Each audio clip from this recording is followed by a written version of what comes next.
Hello दोस्तों, मैं doctor रश्मि त्रिपाठी आपका अपने चैनल लॉ फाइटर्स एकेडमी में स्वागत करती हूं। दोस्तों, आज के सेशन में जो मैं केस लेके आई हूं वो एमपी हाई कोर्ट का लेटेस्ट केस है, मार्च का। इस केस के माध्यम से हम लोग ये समझेंगे कि अगर पति पत्नी के बीच आपसी सहमत से तलाक हो चुका है और तलाकनामे पर यह बात वचन के रूप में यह लिख दी जाती है कि आपस में जब हम लोग एक दूसरे के ऊपर जो भी केस वगैरह किए थे उसको वापस ले लेंगे। इसके बावजूद भी अगर कोई पर्सन उसमें से मुकर जाता है तो क्या उसके ऊपर केस चलाया जा सकता है? तो आज के सेशन में जो मैं लेके आई हूँ आपको केस, वो इसी मुद्दे पे जुड़ा हुआ है कि अगर तलाक हो जाने के बाद भी पति या पत्नी में से कोई भी अगर केस चलाता है और जबकि वो तलाकनामे पर यह बात लिख चुके हैं कि केस अब नहीं चलाएंगे एक दूसरे के ऊपर और आपसी सहमत हो गई हर चीज़ में, तो भी अगर केस चलाते हैं तो क्या फैसला कोर्ट अपना करेगी, तो हम लोग यही आज के सेशन में समझने वाले हैं। तो चलिए हम लोग अपना सेशन स्टार्ट करते हैं। जैसा कि जो केस रहता है वो MP high court Indore bench का केस था, इंदौर हाई कोर्ट का। जैसा कि इंदौर हाई कोर्ट में यह केस आने से पहले क्या मसला था, पहले ये थोड़ा सा जान लेते हैं कि जो पति पत्नी रहते हैं उनकी शादी 2000 में हुई थी। तो सन 2000 में उनकी शादी हुई। उसके बाद कुछ दिनों तक वो साथ में रहते हैं, उनसे इवन एक बच्ची भी उनकी रहती है। उसके बाद उनकी पत्नी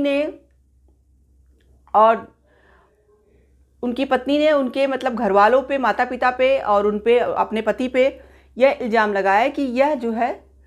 शादी के 6-7 साल बाद ये इल्ज़ाम लगाया कि मेरे घर वाले जो हैं, ससुराल वाले, वो हमारे ऊपर दहेज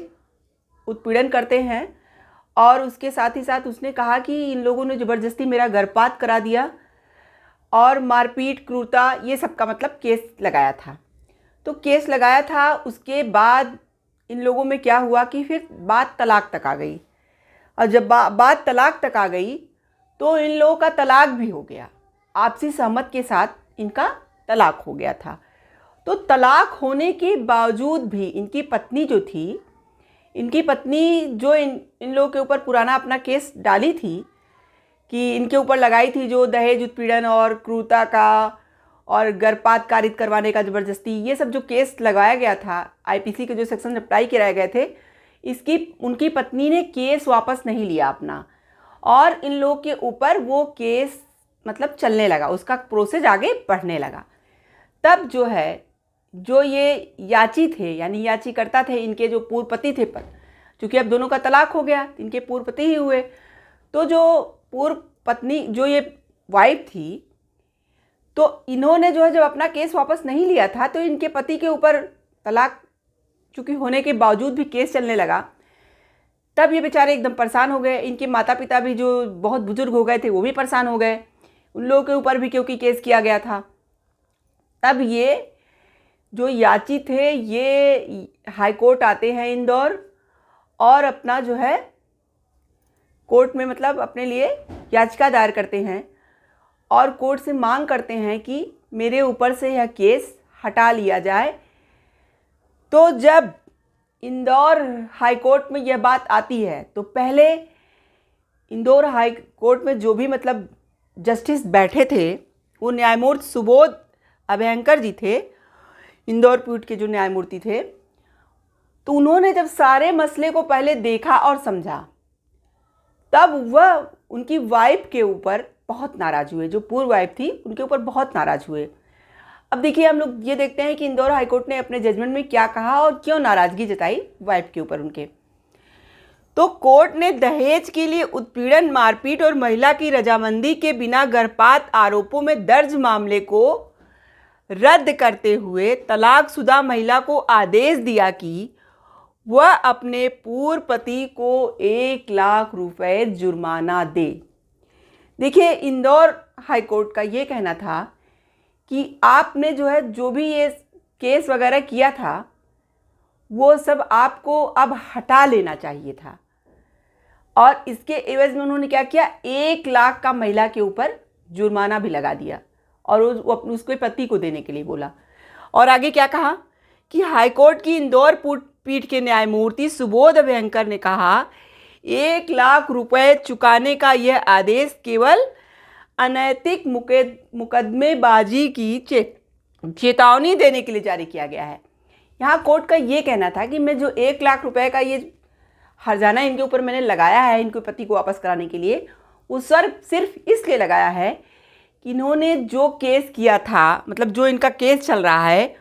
वो केवल अनैतिक मुकदमेबाजी है और यह मैं चेतावनी के देने के लिए ऐसा मैंने किया और चेतावनी देने के लिए जारी किया गया है ताकि वे कोर्ट के आंखों में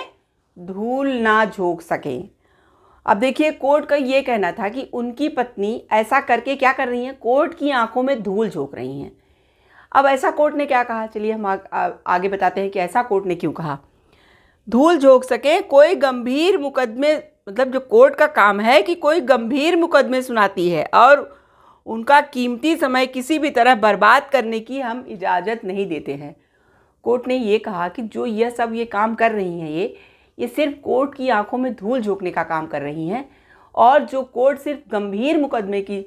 को देखती है, यहाँ पे ये फालतू मुकदमे को लेके आई हैं और कोर्ट का कीमती समय बर्बाद कर रही हैं, इसलिए इनके ऊपर 1 लाख का जुर्माना लगाया जाता है।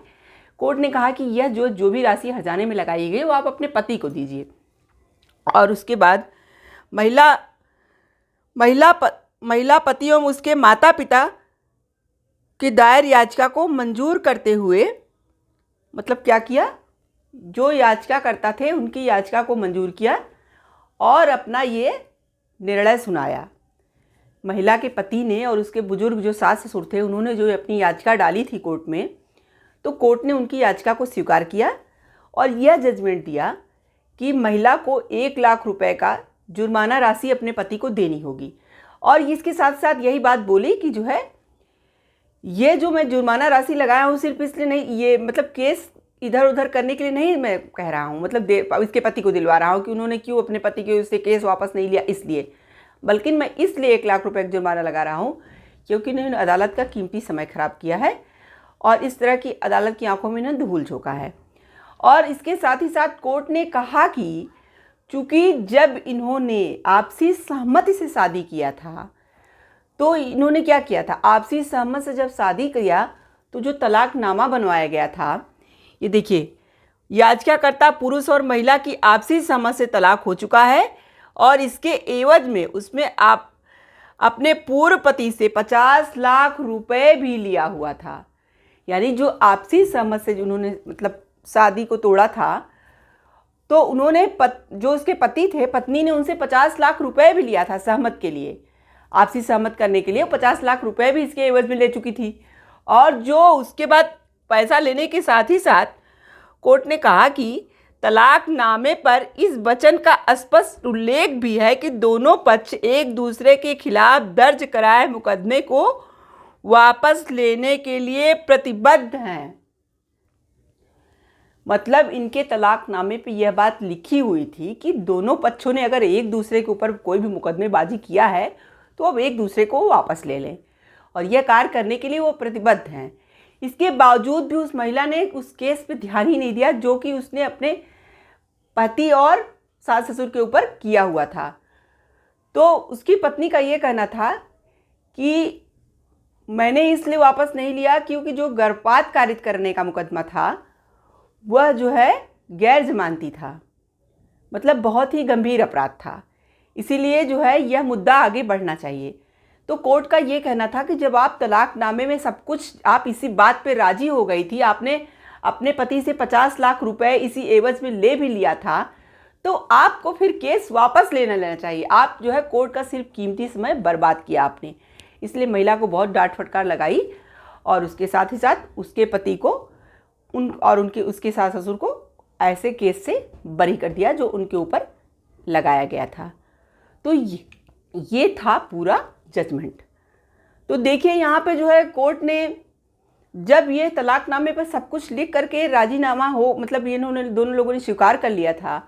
और 50 लाख रुपए ये ले भी चुकी थी, फिर भी ये अपनी बात से मुकर रही थी, इसलिए कोर्ट ने अपने हिसाब से सही फैसला सुनाया। तो देखिए, अगर इस तरह का कोई भी काम अगर आप करोगे तो कोर्ट तो इसी तरह का जजमेंट सुनाएगी। तो आशा करते हैं कि आपको आज का केस पसंद आया होगा। आप मेरे चैनल को लाइक कीजिए, सब्सक्राइब कीजिए, शेयर कीजिए और बेल आइकन को दबाइए, जिससे ऐसे ही नए नए केसों से मैं आपको अवगत कराती रहूं। तो थैंक यू वेरी मच।